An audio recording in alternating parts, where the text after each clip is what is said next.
Hello दोस्तों, मैं DC Yadav आप सभी लोगों का DCIS पे हार्दिक स्वागत करता हूँ। प्राचीन इतिहास में हम पढ़ेंगे आज नवपाषाण काल। जानेंगे कि नवपाषाण काल के लोग किस तरीके से अपना जीवन यापन करते थे और कैसा था उनका खान पान, कैसा था उनका रहन सहन, और इस पर चर्चा करेंगे।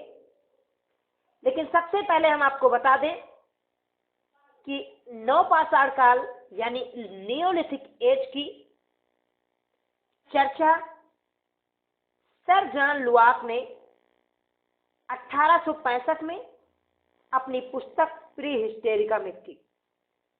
कहने का तात्पर्य यह है कि नियोलिथिक शब्द का सबसे पहले उल्लेख प्री हिस्टेरिका नामक पुस्तक में सर जॉन लुआक ने 1865 में किया, जबकि नवपाषाण काल का सबसे प्राचीनतम जो साक्ष्य है वो बलूचिस्तान के मेहरगढ़ से प्राप्त हुआ है, जहां पर सबसे पुरानी बस्ती का साक्ष्य मिला है।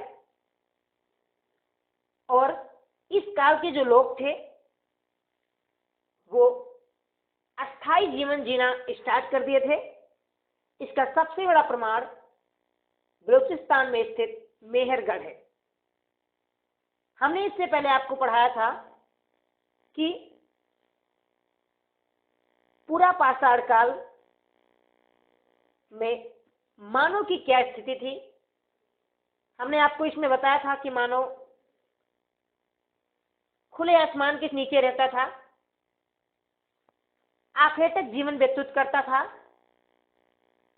आखेटक का तात्पर्य यह है कि कंदमूल, फल, मांस वगैरह का उपयोग करता था। वृक्षों पे रहते थे, केवल शिकार के लिए ही पेड़ों से नीचे उतर के आते थे और कभी कभी वृक्ष के छाले का उपयोग करते थे अपने शरीर को ढकने के लिए। इसके बाद हमने आपको बताया था कि मध्य पूरा पाषाण काल में इनकी जिंदगी में व्यापक परिवर्तन आता है और वहां पे इंसान पेड़ों से उतर के जमीन पे रहना शुरू करता है। और हमने आपको यह भी बताया था कि मध्य पूरा पाषाण काल में उत्तर प्रदेश के सराय नाहर से सामूहिक जीवन का साक्ष्य मिला है, यानी 9 चूल्हों का गर्त मिला है, जहां एक साथ 9 चूल्हे मिले। इससे पता लगता था कि लोग अब झुंड में रहने लगे थे, समूह में रहने लगे थे। अब उसके आगे आज हम चर्चा कर रहे हैं नवपाषाण काल की। तो नवपाषाण काल में जैसे मैंने बताया कि सबसे पहले इसकी चर्चा प्री हिस्टेरिका नामक पुस्तक में सर जॉन लुआक ने 1865 में किया और मेहरगढ़ में सबसे प्राचीनतम साक्ष्य मिला है नवपाषाण काल का। नवपाषाण काल की बात की जाए तो जैसा कि आप देख पा रहे हैं कि अब ये झोपड़ियों में रहना स्टार्ट कर दिए थे। मृदभांड यानी मिट्टी के बर्तनों का उपयोग करने लगे थे। और जैसा कि आपके सामने कुत्ता दिखाई दे रहा है, चाचा जी आपको खटिया बुनते हुए दिखाई दे रहे हैं। कहने का तात्पर्य यह है कि पशुपालन, पशुओं के साथ रहना, एक सामाजिक जीवन का शुरुआत कर चुके थे नवपाषाण काल के लोग। और पहिए का आविष्कार भी इसी काल में होता है, जिसने जिंदगी को एक नई रफ्तार दी। हम उस पर भी चर्चा करेंगे। अब बात कर लेते हैं कि नवपाषाण काल के वो कौन कौन से महत्वपूर्ण स्थल हैं जिनसे हमारे एग्जाम्स में सवाल बनाया जा सकते हैं। सबसे पहले अगर बात करें उत्तर पश्चिम भारत की, तो बलूचिस्तान मेहरगढ़, जहां पे गेहूं की 3 और जौ की 2 किस्में प्राप्त हुई। इसका तात्पर्य हुआ कि लोग खेती से अभियत थे और गेहूं तथा जौ का उपयोग करते थे। ये साक्ष्य मिला है मेहरगढ़ से। मेहरगढ़ में कच्ची ईंटों के आयताकार मकान मिले, यानी लोग अब झोपड़ियों से निकल के कच्ची ईंटों का प्रयोग करने लगे थे। ये साक्ष्य बन रहा है। और बलूचिस्तान के मेहरगढ़ से ही अस्थायी जीवन के प्राचीनतम साक्ष्य मिले हैं। तो कुल मिला के अगर बात की जाए तो मेहरगढ़ एक ऐसा नवपाषाणकालीन स्थल है जो अपने आप में पूर्ण आधुनिक समाज की ओर कदम रख रहा था, जबकि जम्मू कश्मीर जो आज की भारत में है, यहाँ पे बुर्ज होम में गर्त निवास यानी अंडरग्राउंड निवास का साक्ष्य मिला है। साथ ही मालिक के साथ कुत्ते के शव को दफनाया जाना एक बहुत बड़ा प्रेम दिखाया गया है कि इंसान अब जानवर के साथ इतना ज्यादा घुल मिल गया था कि वो अपने साथ उनको भी दफन करता था। या ये कहें, अब ये तो नहीं कह सकते कि कुत्ता से इतना प्रेम था कि इंसान उसके साथ दफन हो गया, या इंसान के साथ इतना प्रेम था कि कुत्ते को दफना दिया गया, ये तो इतिहास ही जाने। लेकिन बुर्ज होम से ये तो स्पष्ट रूप से प्रमाण मिलता है कि कुत्ते के साथ मालिक के शव को या मालिक के साथ कुत्ते के शव को दफनाया जाना अटूट प्रेम दिखाता है। वही गफ्फार काल जो जम्मू कश्मीर में ही है, यहाँ से कृषि, पशुपालन, हड्डी के औजार और मृद भांड यानी मिट्टी के बर्तनों का भी साक्ष्य मिला है। इसके अलावा उत्तर प्रदेश एक महत्वपूर्ण स्थल रहा है नवपाषाण कालीन में। उत्तर प्रदेश दोस्तों एक ऐसा स्थान रहा है जहाँ से पूरा पाषाण काल, मध्य पाषाण काल और नवपाषाण काल तीनों काल के स्थल मिले हैं। उत्तर प्रदेश में कौली ढीवा, यह आपको प्रतापगढ़ के आसपास मिलेगा। बेलन घाटी क्षेत्र में यहाँ पे धान की खेती का सबसे प्राचीनतम साक्ष्य मिला है। अगर आपसे सवाल पूछा जाता है कि धान की खेती का सबसे पुराना साक्ष्य कहाँ पे मिला, तो without any hesitation you have to click, धान की खेती का सबसे प्राचीनतम साक्ष्य कौली ढीवा में मिला है। ये उत्तर प्रदेश में है। इसको महागढ़ या महादहा के नाम से भी जानते हैं। दूसरा वाला, यहाँ से गौशाला का साक्ष्य मिला है।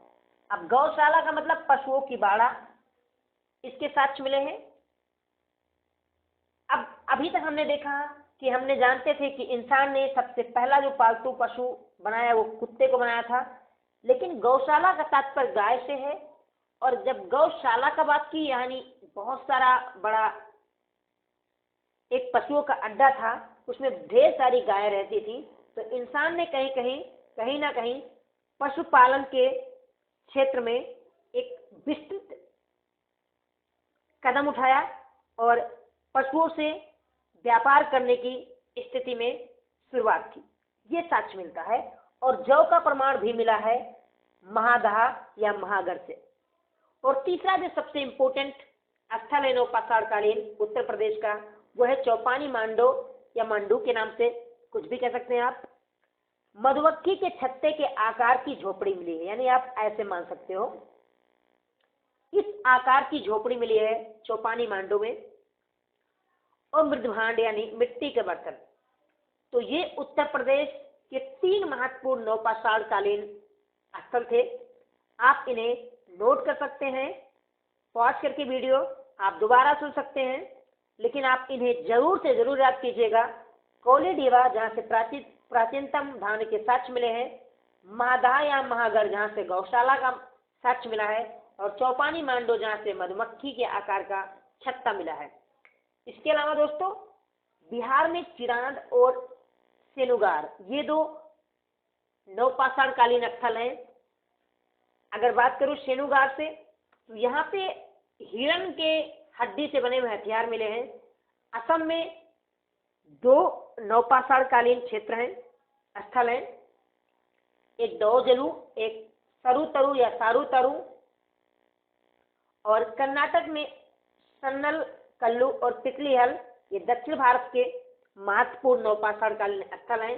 इसके अलावा दक्षिण भारत में जो आंध्र प्रदेश है, वहां पे नागार्जुन कोंडा में भी नवपाषाण कालीन स्थल मिले हैं।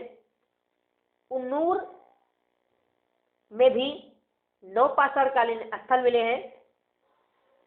इसके अलावा दोस्तों तमिलनाडु में पापदमपाली नवपाषाण कालीन स्थल है। आप इसको ऐसे याद कर सकते हैं। आपके ऑप्शंस बनाए जा सकते हैं कि चिरांद एक नवपाषाण कालीन स्थल है, ये असम में स्थित है। यदि आप असम सेलेक्ट करते हैं तो your answer will be wrong, because चिरान जो है ये बिहार में है तो नौपाषाण कालीन स्थल, लेकिन ये बिहार में है, असम में नहीं है। ऐसे आपसे घुमा फिरा के पूछा जा सकता है कि पिकलीहल एक मध्य पाषाण कालीन स्थल है जो आंध्र प्रदेश में है। ऑप्शन ए सही है, ऑप्शन बी सही है, ए बी दोनों सही है, इनमें से कोई नहीं। तो आपको पता है कि पिकलीहल कर्नाटक में है, तो ऑप्शन ए भी गलत हो जाएगा। आंध्र प्रदेश में नहीं है तो भी गलत हो जाएगा, और ये मध्य पाषाण कालीन स्थल न होकर नवपाषाण कालीन स्थल है, इसलिए भी ये गलत हो जाएगा।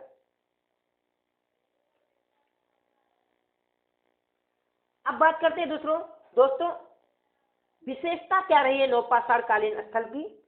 तो इसकी सबसे बड़ी विशेषता यह है कि औजारों की प्रकृति में बदलाव हुआ है।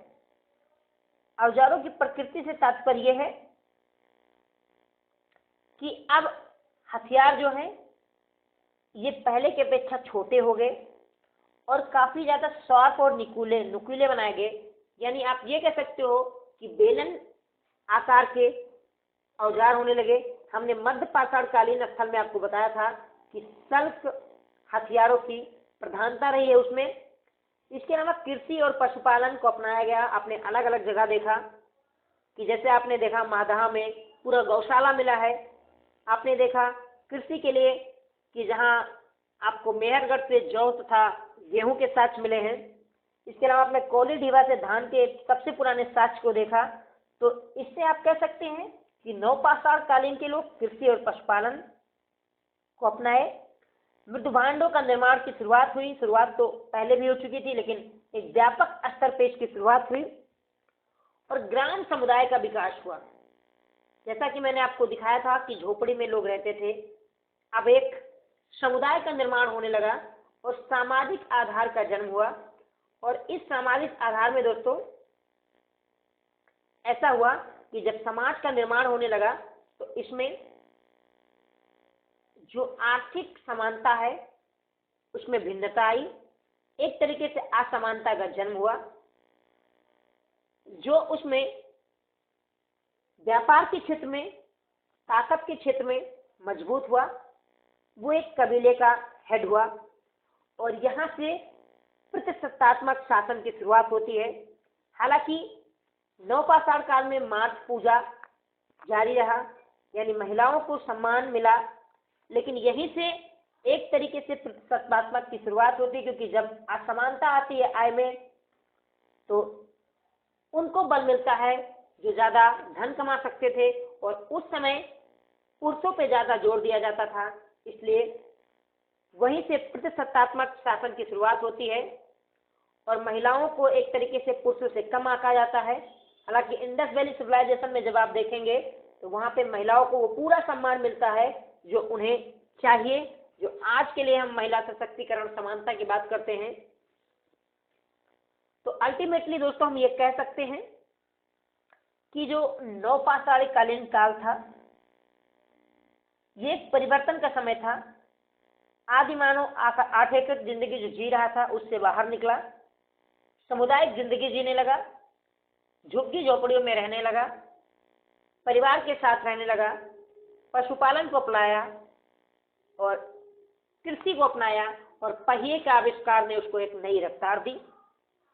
तो ये था नवपाषाण काल से संबंधित महत्वपूर्ण जानकारियां जो आपके एग्जाम में सीधे आपसे पूछे जा सकते हैं।